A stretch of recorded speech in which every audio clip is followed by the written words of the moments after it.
¿Qué tal, amigas y amigos de Conecta MX? Bienvenidos a un nuevo episodio de Voces de México, un programa en el que buscamos generar un diálogo constructivo y plural, conectando a las voces más creativas, propositivas e inteligentes de México.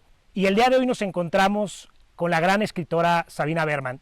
Sabina, muchísimas gracias por recibirnos el día de hoy. Un gusto, Jorge. Pues haciendo una breve reseña de todas las actividades que has realizado a lo largo de tu vida, eres escritora, dramaturga, te defines como una relatora, maravillosa, pienso yo, periodista, guionista, de origen judío-polaco, tus padres, tu familia emigró a México en la Segunda Guerra Mundial. Sí, cada uno de mis padres llegó de otro lugar de Polonia y se conocieron en la Ciudad de México. Ellos se conocieron en la Sí, Ciudad de claro. México, maravilloso. Estudiaste Psicología y Letras Libres en la Universidad Iberoamericana. Eres guionista en 1979 con tu primera obra, La tía Alejandra, que ganó un premio Ariel como mejor argumento original. 4 veces ganadora del Premio Nacional de Dramaturgia. 2 veces el Premio Nacional de Periodismo. Tienes varias publicaciones en 1996 entre Pancho Villa y una mujer desnuda. Una obra de teatro y película maravillosa. En 2009 escribiste una película que buscó representar a México en los Oscar Traspatio. Después, en 2014, la película Gloria, hablando de un personaje como Gloria Trevi, muy controvertido en México, que además generó polémica. Y has escrito guiones para directores de la talla de Alfonso Cuarón, con The History of Love, o Alejandro González Iñárritu con Light. Y tienes más de una docena de libros maravillosos como La mujer que buceó dentro del Corazón del mundo. del corazón del mundo. Sí. Karen Nieto, un gran personaje de ficción. Después le sigue con el mismo personaje una obra como El dios de Darwin. Y algunas otras obras como Feliz Nuevo Siglo, Dr. Freud. Ha sido traducida a 11 idiomas en más de 33 países. Así que la primera pregunta sería, Sabina, ¿cómo ha sido? ¿Cómo fue todo este proceso de crecer en México, convertirte en escritora, a los 24 años publicar tu primera obra y atravesar todas estas décadas? Bueno, suena como que hago cosas muy distintas. Hago siempre una única cosa, que es escribir, trasladar al lenguaje historias. Eso es lo único que hago. Claro, como un pintor usa la acuarela o el óleo o de pronto se escapa a la escultura, yo hago lo mismo. Entro en distintos géneros definidos sobre todo por su llegada al público, Claro. ¿no? O sea, para escribir un guión de cine, la primera vez que escribí un guión de cine, no sabía ni cómo era esa nomenclatura que le INT, Interior, que además es una joda porque rompe cualquier ilusión de belleza en el texto. Es algo que tienes que lidiar. Últimamente he estado escribiendo para Hollywood, donde me pagan extraordinariamente bien, lo considero mi beca. Me da toda la autonomía, me permite vivir como quiera, comprarme un departamento cuando lo necesito y liberarme de las esclavitudes que suelen padecer los escritores, especialmente en el idioma español. Pero finalmente es muy parecido escribir un guión que escribir una fábula para el periódico. Es muy parecido porque es una historia, es lenguaje, me voy a encontrar con otros seres humanos. Y claro, y entonces una vez que defines lo esencial, que es lo indispensable, empiezan muchas diferencias, ¿no? El guión lo va a leer un director y a su vez todo un equipo que va a trasladar eso a la materia. Tiene que tener entre 1 hora y media y 2 horas, y no más y no menos. En cambio, el artículo de periódico, que generalmente escribo ficción, a veces me gana la preocupación por el país o por el mundo, por la política, y me lanzo a escribir mis tesis políticas. Generalmente mis lectores, la mayoría de las veces se quejan, ¿no? Me dicen, tengo muchos lectores que acostumbran tomarse su primer café el domingo y leer la fábula. Entonces cuando se encuentran que estoy hablando de la pandemia, aprietan los dientes y me dan oportunidad, pero si eso me vengo a dar cuenta. Bueno, la fábula tiene que tener 2 hojas y media, y no menos y no más. Sí, muy estricta. Sí, y no puedo además escribirla y 2 semanas después corregirla. Es como el jazz, el periódico, te disciplina, te enseña mucho. Tengo la reacción de la gente que lo lee el mismo día.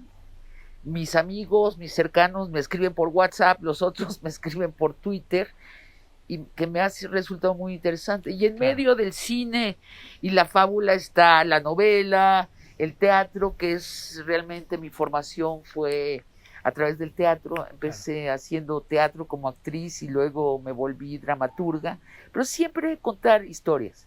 ¿Cómo fue atravesar ese México, el México autoritario de segunda mitad del siglo XX, y después llegar a lo que parecía la transición democrática, o fue la transición democrática de México del 2000, y después cruzar estos últimos 20 años? ¿Cómo fue para Sabina Berman qué tanto se parece el México al que ella, a diferencia de Karen Nieto, sí soñó del futuro de México? ¿Y cómo fue ese proceso de la escritura y la política? Bueno, yo empecé a escribir sobre política muy tarde, muy recientemente, hace 10 años, por invitación de Carlos Monsiváis, con quien me veía cada semana y platicábamos y nos reíamos mucho.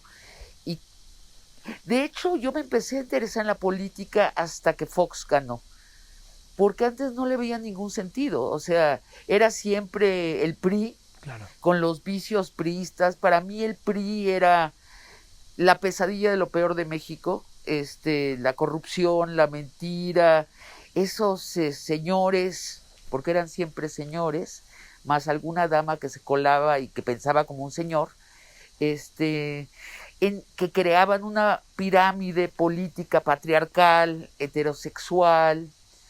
No me interesaba para nada, lo vivía como cuando vas al aeropuerto y te piden que te quites las cosas para checar que no eres un terrorista. Bueno, como un tránsito de la vida cotidiana, pero no me interesaba. Yo me empiezo a interesar en la política cuando la política en México empieza a ser interesante, más que grillas, claro, que es cuando realmente empiezan a valer los votos, y donde entramos por la derecha a la democracia. Yo siempre he simpatizado con la izquierda, porque soy mujer. La izquierda tiene, desde la caída del muro de Berlín, las políticas de identidad, mal llamadas políticas de identidad, o sea, como si ser mujer fuera una identidad. Somos la mitad de la población, claro, ¿no? Pero bueno, por eso mi filiación con la izquierda, y porque como artista siempre me ha interesado más el exceso, el lujo, que la ganancia, la mezquindad. Por ejemplo, si yo hago una obra de teatro, yo quiero que la gente salga feliz, rebosante. Si Salinas Pliego viera así a sus clientes, pues ya hubiera quebrado, ¿no? De él depende hacer miserables a la gente pobre, ¿no? Les cobra el 80% de interés sobre préstamos miserables. Entonces, su ganancia depende de la miseria de otros. Bueno, los artistas por eso siempre estamos del lado de la izquierda naturalmente. Y no estoy hablando de todos los empresarios. Mis hermanos son empresarios. Mi padre fue un muy mal empresario. Justamente tu padre, porque tu padre emigró a los 17 años a México, llegó en el gobierno de Lázaro Cárdenas, era un hombre de izquierda, y justamente iba ahí una pregunta: ¿cómo influyó esto en tu propia ideología política y precisamente en cómo te definirías, ¿no? Mi padre llegó a México, era un hombre de izquierda, sobre todo porque era un internacionalista, estaba harto de las nacionalidades llega a México, le encanta que haya sol, viniendo de un pueblito donde 6 meses al año hay nieve, y cuando salía el sol, salían del Heder de la escuela judía y se abrían los sacos y las camisas y se tiraban en la nieve para recibir el sol. Bueno, México le parece el paraíso. Luego le encantan las mujeres morenas y exuberantes y felices mexicanas comparadas con las eslavas, las polacas, ¿no? Y luego, para la cereza en el pastel, escucha a Lázaro Cárdenas hablar en el Zócalo del país.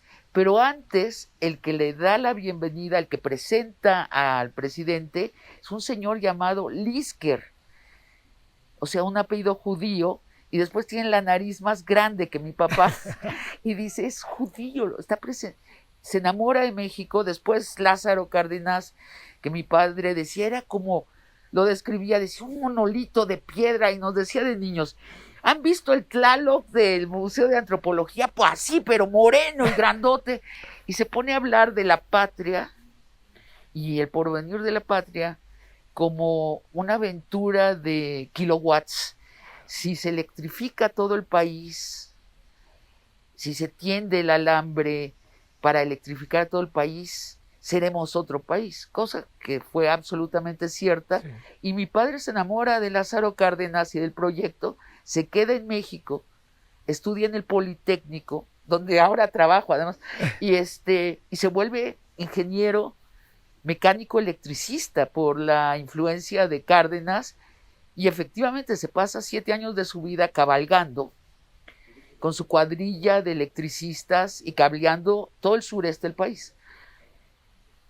Pero después hay un momento en que se decepciona de, sobre todo el sindicalismo mexicano, donde no lo dejan entrar porque es judío y porque es polaco y tiene un acento, ¿no? Entonces, por cosas de la vida afortunadamente es muy larga, y en el caso de mi padre se vuelve un empresario. Y digo que era un mal empresario porque mi padre revolucionó en México la industria del tornillo.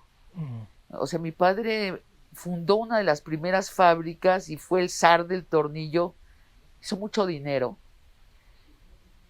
pero era muy mal empresario. Eso nos lo vino a revelar mi hermano, que estudia ingeniería, pero se especializa en business, ¿no? En Estados Unidos, y dice, no, bueno, papá, o sea, en el asunto del dinero nunca entendió esto de acumular. Por ejemplo, mi padre tenía robo hormiga en su fábrica. Y cuando lo descubrió la policía, porque él decía, ¿por qué se me vacía la bodega? Y lo descubrieron, mi padre dijo, ok, ¿son ellos? Muy bien, mientras sean gente mía, que sigan robando. Porque él, como gente de izquierda, metido a empresario, pensaba que había que repartir más. Claro. Entonces, a nivel de empresario, este lado de la ganancia siempre le fue difícil. Claro. No creo que haya sentido culpa social, sino era muy humano. Como había sido obrero mi padre, y había llegado a este país sin nada. Conocía la penuria. Sí, y se identificaba con la gente que no tenía, y siempre nos lo hizo sentir. Claro. Yo recuerdo alguna vez que llegamos a su fábrica y estaban prendidas todas las luces en la noche, y mi hermano Jorge le dijo, oye papá, esto está muy mal porque están prendidas todas las luces, qué despilfarro. Y mi padre dijo, porque tienen miedo de la oscuridad los trabajadores, los que, ¿cómo se llama? Los veladores. Entonces, a mí toda esta manera de mi padre conectarse con lo humano y nunca poner antes en la ganancia personal, me tocó profundamente. Claro. Y otra cosa, el despilfarro, que toca a las culturas básicas originales mexicanas también, el despilfarro, ¿no? El placer del exceso, tan antineoliberal, ¿no? Esta ideología. Pues justamente, Sabina, mientras formabas tu vida y a lo largo de las mismas décadas, se iba gestando en México un nuevo líder social. que es el hoy presidente Andrés Manuel López Obrador. Son contemporáneos. ¿Qué significó para ti la victoria de Andrés Manuel López Obrador en 2018, principalmente en 3 líneas, en la línea histórica, política y social, como cambio de paradigma? Empiezo por lo personal, o sea, es la primera vez que yo voto por alguien que gana. Eso era una novedad, ¿no? ¿Qué significa? Bueno, significa, es muy rápido para decir qué significa. Llevamos apenas una tercera parte del sexenio, nos está quedando a deber cosas, pero es lo lógico, estamos en una primera, tercera parte. Veo contradicciones que se van acumulando, también es lógico, viniendo de un partido tan ecléctico, tan esta Arca de Noé donde entraron tantas personas. Significa sí un diálogo democrático como no habíamos tenido en México, o sea, el presidente está diario contándonos, estamos en su junta de dirección del país, claro, escuchándolo, eso es muy novedoso, por eso hay una gran intensa conversación política. Yo nunca había visto un México tan enterado. Sí. Es que casi aunque no quieras enterarte, te enteras. Sí. Eso es muy novedoso. Yo le deseo toda la suerte a este proyecto. Estoy de acuerdo con lo esencial del proyecto. Sí creo que ese 50% de pobres es inadmisible en nuestro país. O sea, en lo esencial estoy de acuerdo, en disminuir la pobreza y en expulsar la corrupción. Claro. Precisamente a raíz de la victoria de López Obrador, se ha ido ventilando al México que ya se encontraba polarizado por desigualdad económica. La desigualdad ha sido ese motor que ha ido polarizando a México a través de los años. Y sin embargo, en épocas recientes, la polarización política ha ido incrementándose, a grado de que hoy en día existen prácticamente 2 bandos, aquellos que apoyan al presidente y aquellos que de plano lo detestan. ¿Cuál sería el diagnóstico, Sabina, de este asunto de la desigualdad histórica y de la polarización social y política? Y por otro lado, ¿qué podemos hacer como sociedad civil para generar un diálogo respetuoso que contribuya y que pueda encontrar los puntos de acuerdo en la sociedad mexicana? Bueno, es una pregunta vasta. Por un lado, el sector rico de este país tiene que encontrar sus banderas. Como bien lo definiste, la polarización es muy pobre. ¿Estás en contra o en pro de López Obrador? Pues de veras es muy pobre. El sector rico tiene que empezar a pensar fuera de los cánones de los partidos viejos. El PAN actual no dice nada a los jóvenes empresarios. Y yo creo que va por 2 vertientes. La principal es, los empresarios tienen que pensar en términos sociales, no solo de ganancia, y dejar atrás el neoliberalismo.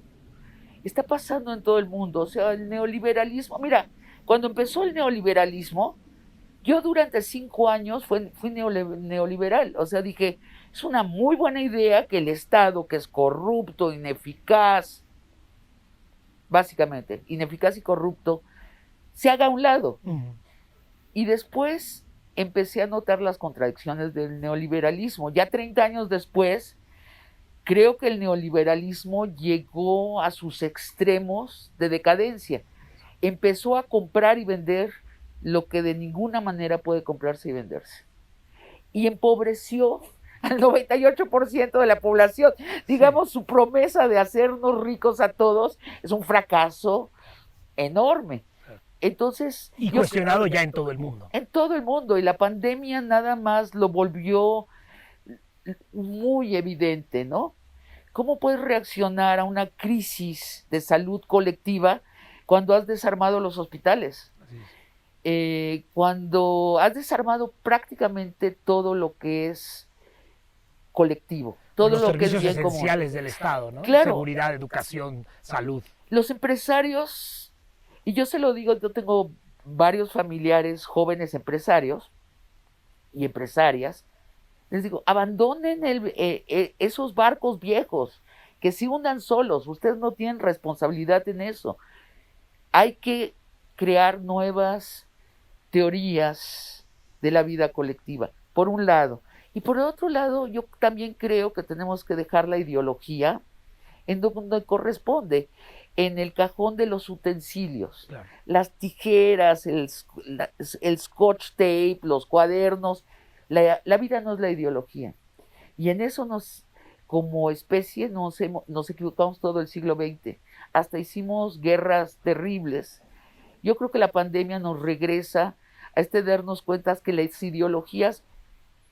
Yo por eso cuando me preguntan si apoyo fervientemente a López Obrador, digo sí, pero ideológicamente yo descreo de la ideología. Yo quisiera que tuviéramos gobernantes científicos y que, por ejemplo, resolviéramos casi todo lo que resolvemos por votación, por ciencia.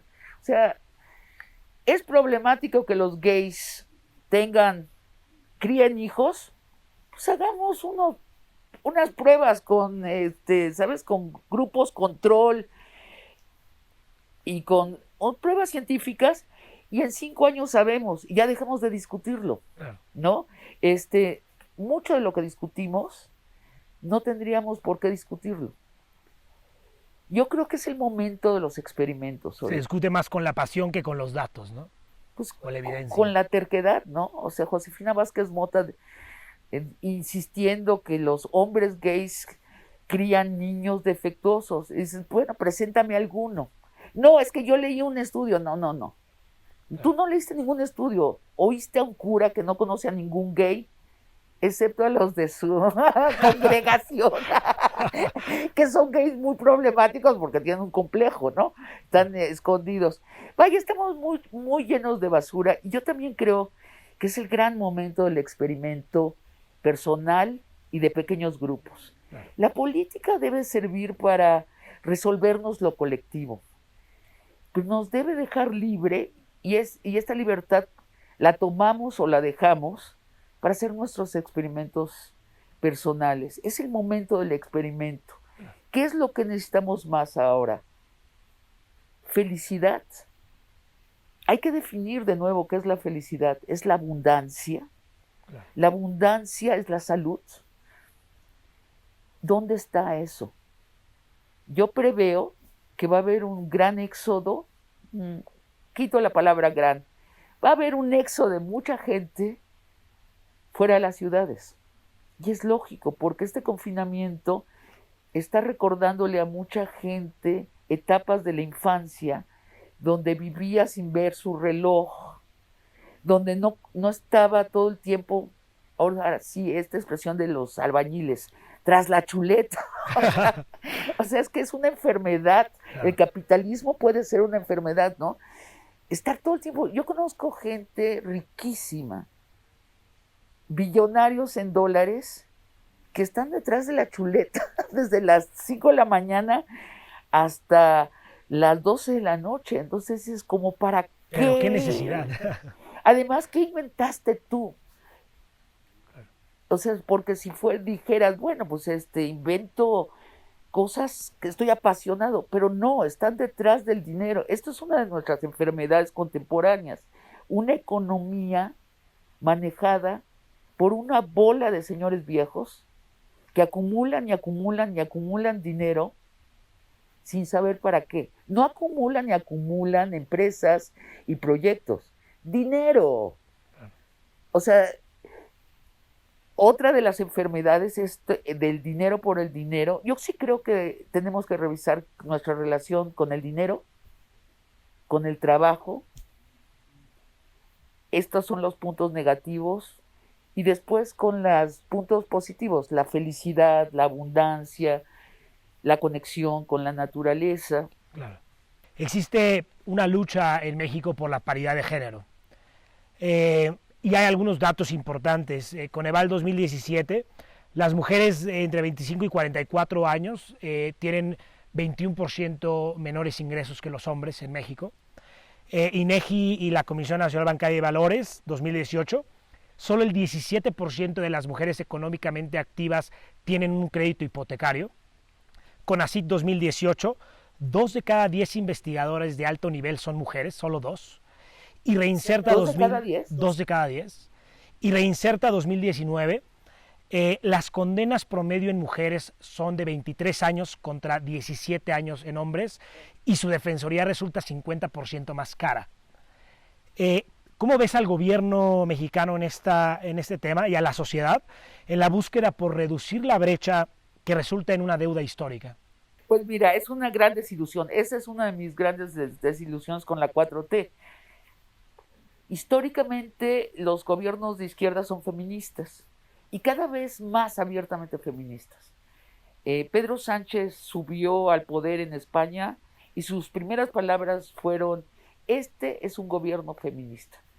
Y a continuación mencionó a 13 ministras y a 7 ministros.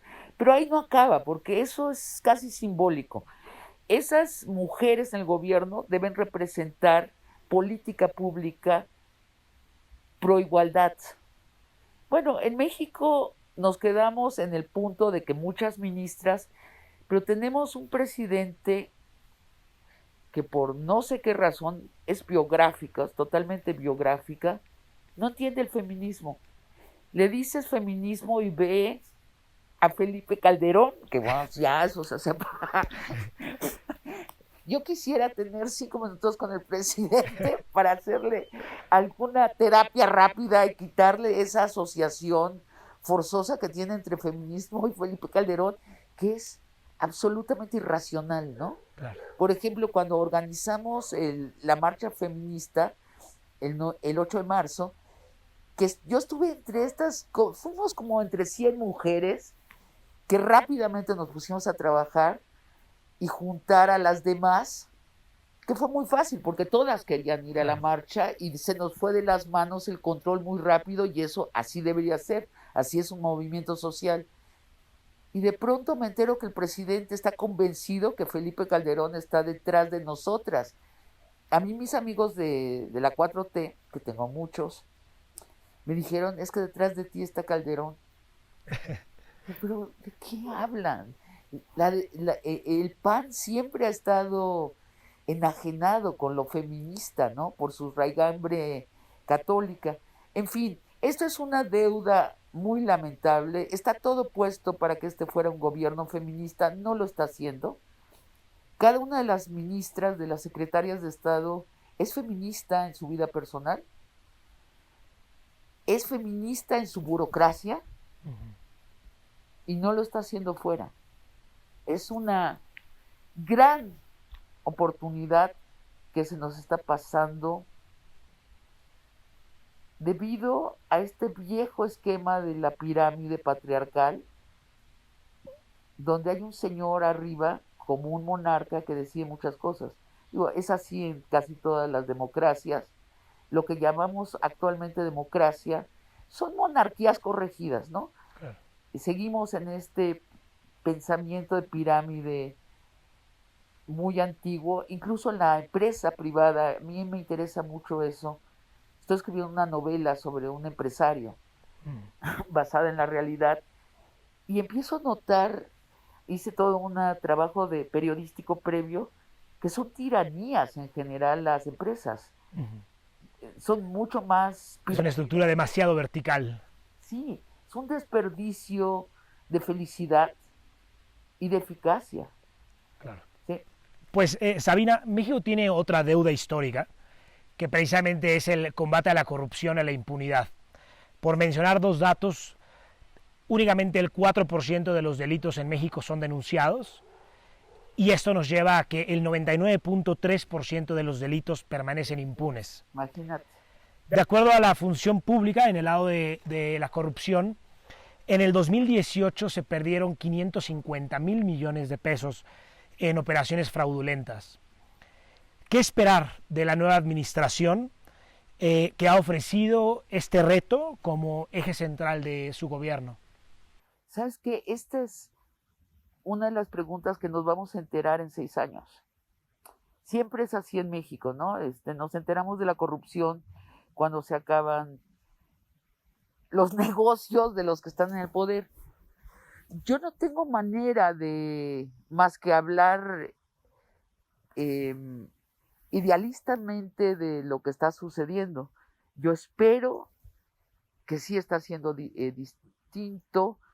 La semana pasada entrevisté a Tatiana Cloutier y le dije esta duda mía y bueno, me hizo una lista enorme de funcionarios actuales que han sido delatados y separados de su cargo. Ella tiene confianza en que sí estamos en una revolución cultural respecto a la corrupción.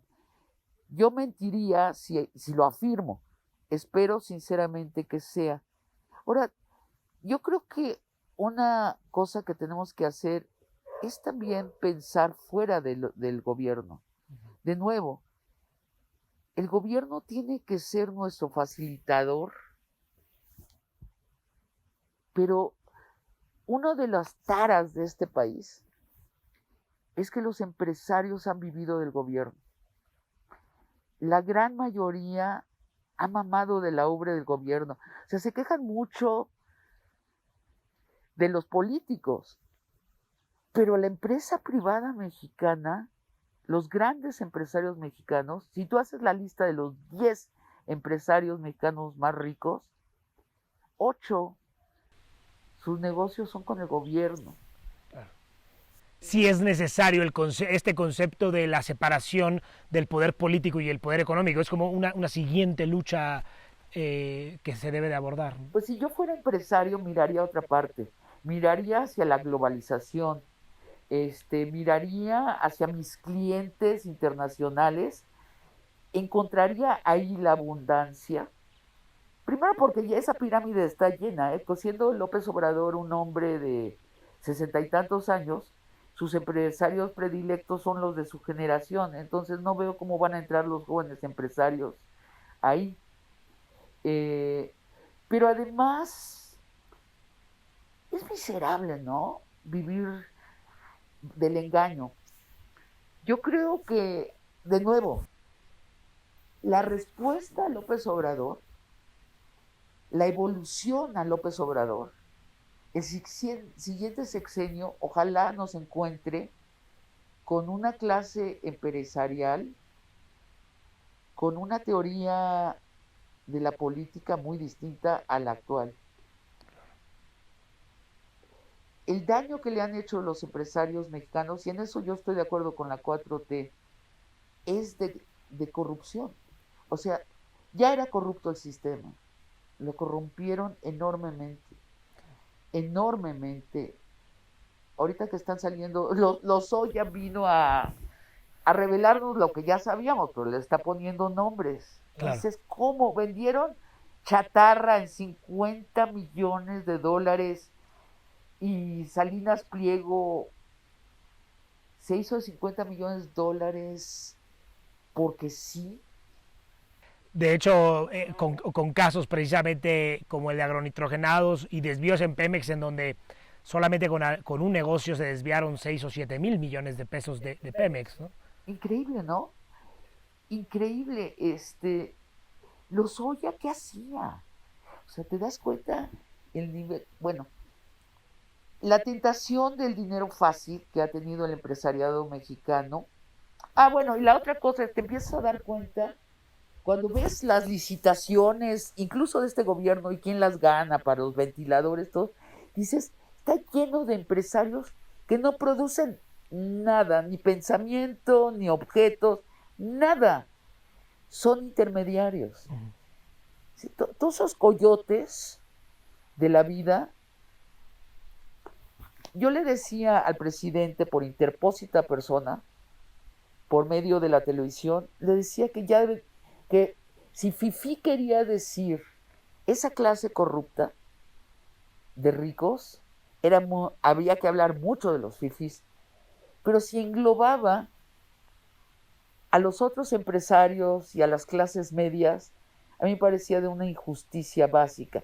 Lo que es cierto es que esas clases medias y esos empresarios encumbrados que no son estos corruptazos, han vivido con el norte colocado ahí, en vez de colocarlo en su propia satisfacción creativa y ver al mundo como el tablero. Yo conozco muchos que lo están haciendo y entonces por eso lo digo no como una teoría posible, sino veo que está sucediendo. Yo creo que ahí está la belleza del futuro. Claro.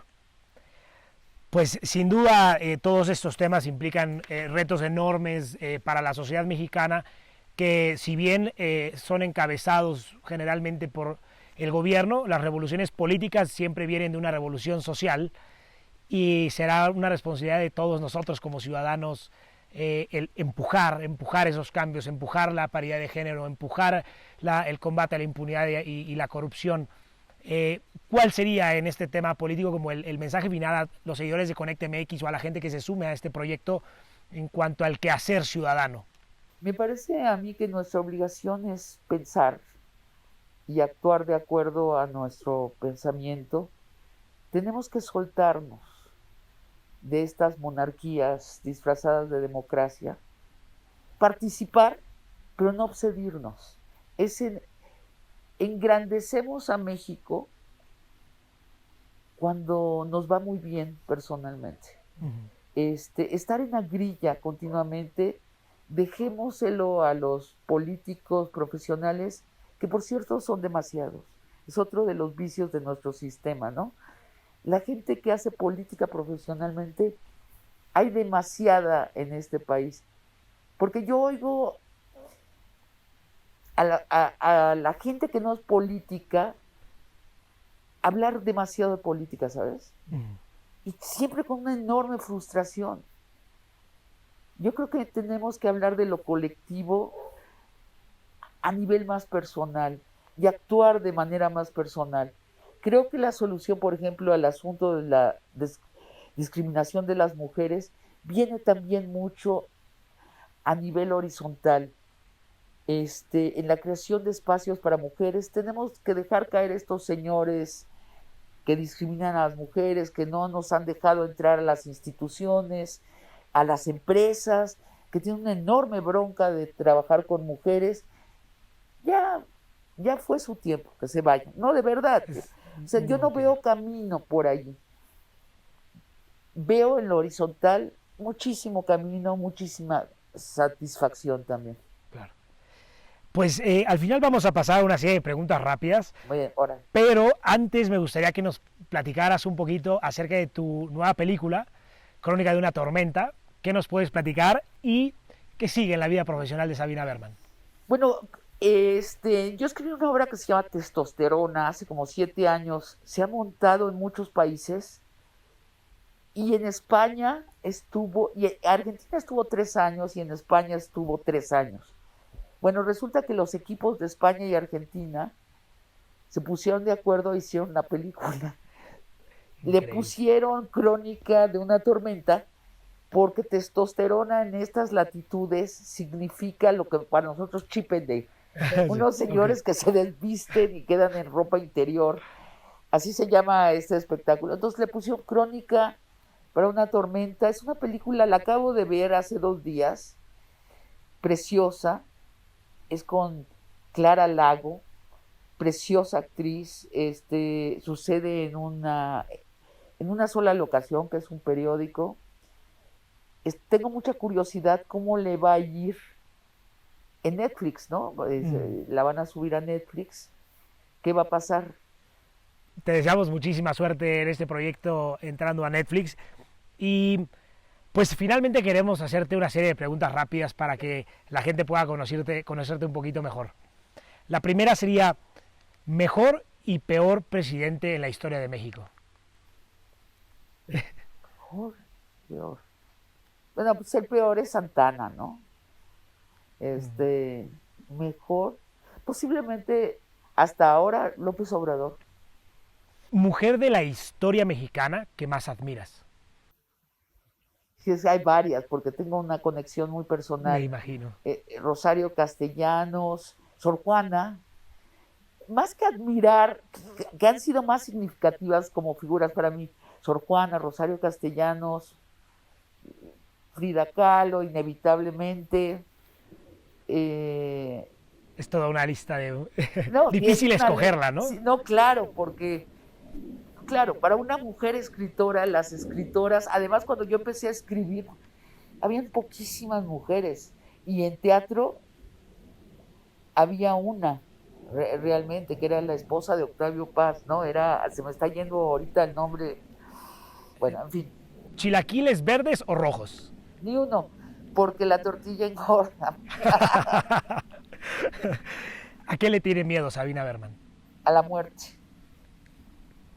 La ¿Sí? muerte, el miedo a la muerte es el único miedo real. Yo le tengo miedo a desaparecer. ¿Sí? Sí, a perder esa conciencia, ¿no? Me da lástima. Como ya que le estoy aprendiendo, ¿por qué voy a desaparecer? Si pudieras escoger un libro que no fuera tuyo, pero que te gustaría ser la autora, ¿cuál sí. sería? De nuevo, hay muchos, pero uno de los principales, La inevitable levedad del ser, me encanta. Esa es recomendación para nuestros seguidores. Sabina, ¿Roger Federer o Rafael Nadal? ¿Sabes qué? Yo jugué tenis, en serio, 5 o 6 horas diarias. Mi hermano fue Copa Davis. Sí. No puedo ver tenis. Ya no. No. Yo admiro a la gente que ve deportes, ¿eh? A mí me parece la cosa más aburrida. Es como ver una obra de teatro, pero sin música, sin texto, sin historia. No veo deportes. Muy bien. Sabina, ¿cómo definirías a México en 3 palabras?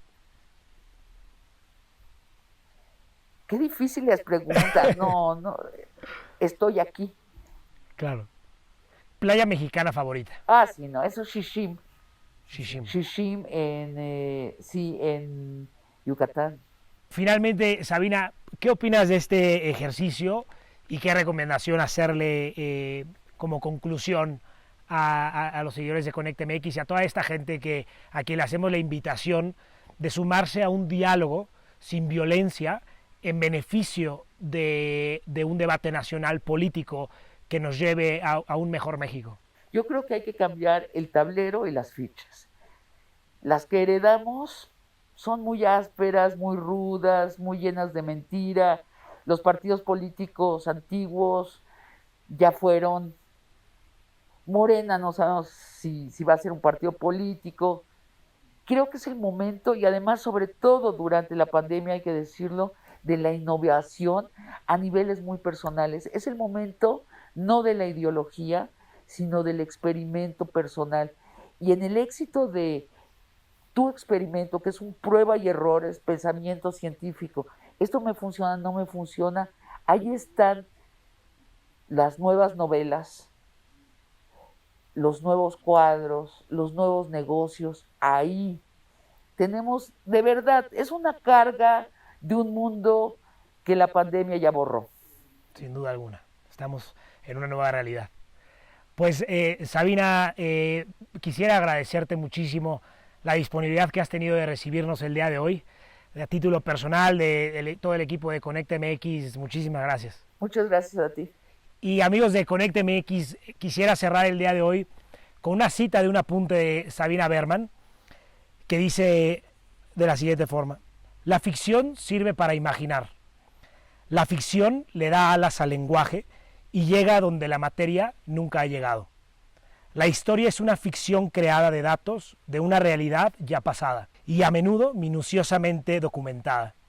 El periodismo es la esclavitud del lenguaje a la realidad y el lenguaje desciende a la materia para capturarla centímetro a centímetro. Muchísimas gracias, gracias de nuevo a la gran Sabina Berman y nos vemos hasta la siguiente. Gracias.